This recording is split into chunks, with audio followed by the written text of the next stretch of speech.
Saluran air yang tersumbat Jalan Dr. Leimena, tepatnya di Jalan Utama Pertigaan menuju kediaman mantan Gubernur Murad Ismail, terendam banjir, Sabtu, 21 Juni 2025. Pantauan tribunambin.com di lokasi sekira pukul 17 WIB, Sabtu, 21 Juni 2025.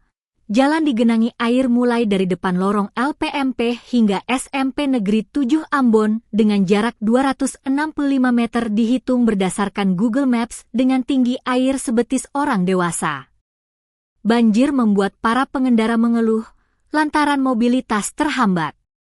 Beberapa pengendara bahkan harus memperlambat laju kendaraan guna menghindari genangan air yang cukup tinggi. Sementara pejalan kaki tidak dapat melintasi akibat genangan air yang cukup tinggi. Warga setempat berharap pihak terkait segera membersihkan saluran air agar ke depan kondisi itu tidak berulang.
Download Tribun X sekarang, menghadirkan lokal menjadi Indonesia.